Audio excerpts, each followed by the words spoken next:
Hi, I'm Mike from 1A Auto. We've been selling auto parts for over 30 years. We're dedicated to delivering quality auto parts, expert customer service, fast and free shipping, all backed by our 100% satisfaction guarantee. We've created thousands of videos to help you install our parts with confidence, and that saves you time and money.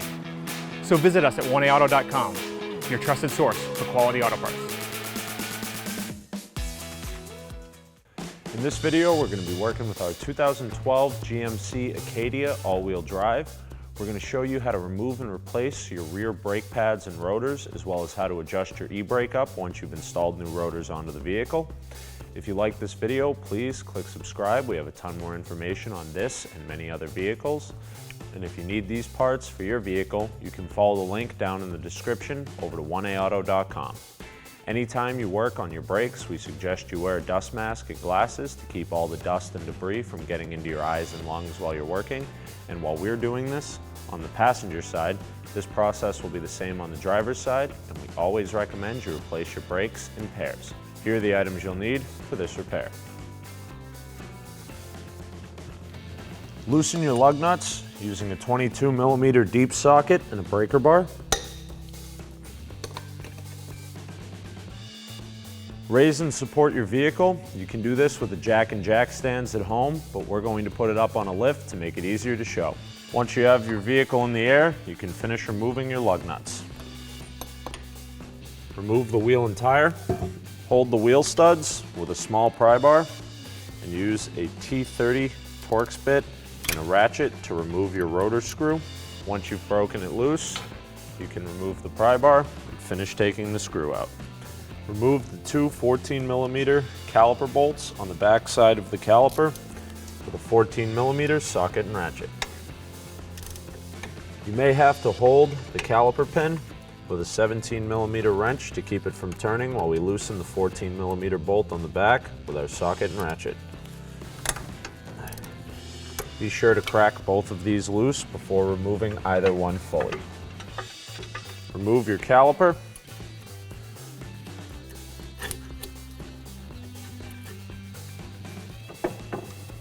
And secure it up and out of the way with mechanics wire, a zip tie, or a bungee cord. Remove your old brake pads. Sometimes these can be in there a little tight, so you may need a small screwdriver to help get them out. Remove the two caliper bracket bolts with a 21mm socket and breaker bar. Again, you'll want to loosen both of these before removing either one fully. Once you've broken the bolts loose, you can finish removing them with a 21mm socket and ratchet.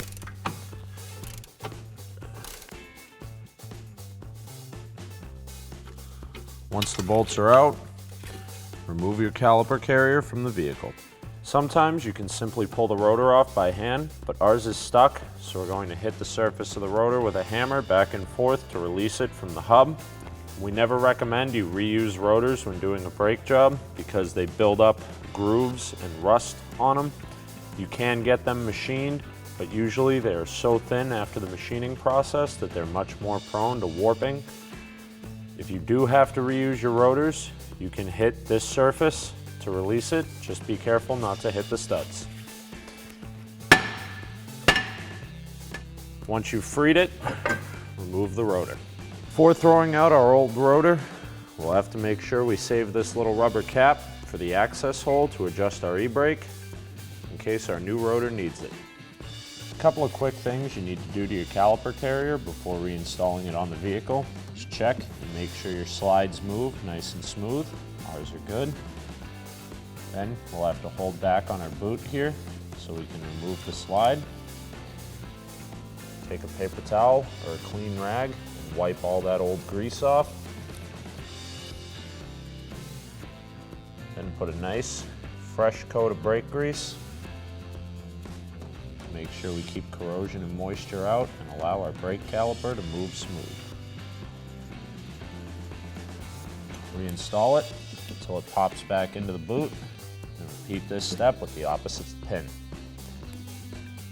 We'll also have to remove our shims here Now, if these are all corroded or cracked and broken, you'll have to change them out with new ones, but ours look pretty good. So we'll just go ahead and take a steel wire brush and remove all that corrosion from them. These don't have to be perfect, as long as they're nice and smooth and clear of dirt and debris and any kind of burrs or cracking. Whenever you're doing stuff like this with your brakes especially, you're going to want to wear a dust mask and glasses to keep all that debris that's getting kicked up out of your eyes and your lungs. Once our slide is nice and clean, we'll do the same thing to remove any buildup from where the slides ride in the caliper carrier. Once that's all clear, we'll reinstall our slide.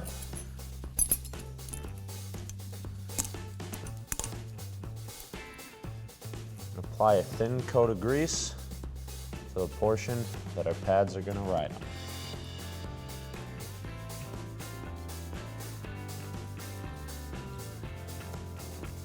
Once that's all done, we'll repeat this step with the opposite shim.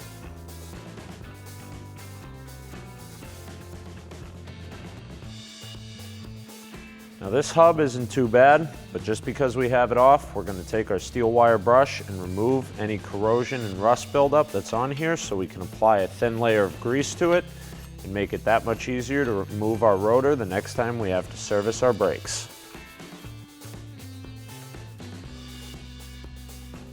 Install your rotor onto the hub backwards and spray down the surface with brake cleaner to remove the cosmoline that they put onto the surface to keep it from rusting while it's in storage. Flip it over. Be sure to line up the beveled hole with the threads for our rotor screw. And then spray down the front surface as well. Now your rotor screw isn't a critical part of the function of your rear brakes, but as you can see, our rotor's hanging at kind of an angle here. That's going to make it more difficult to line up our caliper carrier, brake pads, and caliper later on. So if you have yours, go ahead and take that T30 torque socket and ratchet. Tighten them in there. Now to adjust the e-brake in the rear, you want it to drag lightly against the inside surface of the rotor. Locate your adjuster wheel through this access hole in the rotor. In this vehicle, it's at about 11 o'clock. Adjust up that e-brake until it won't turn anymore.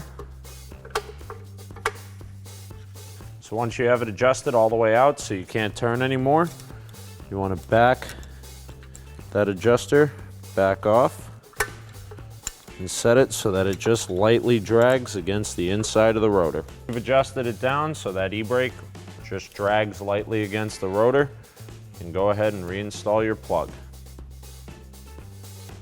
Reinstall your caliper carrier and your two 21mm bolts.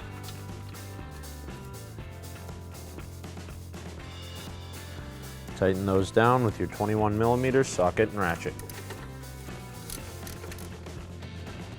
Torque the caliper carrier bolts to 129 foot-pounds. Install your new pads into the slides and apply a coat of grease to the back of the pad.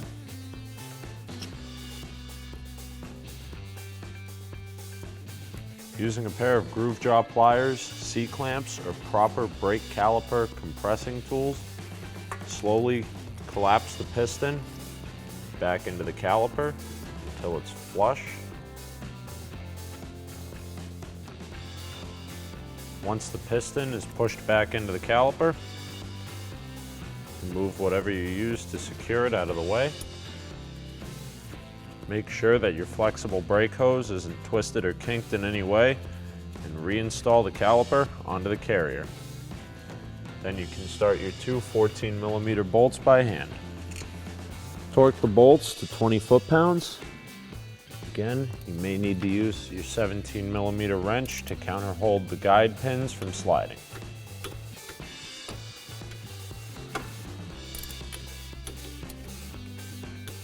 Reinstall your wheel and tire onto the vehicle and install your lug nuts as tight as you can by hand.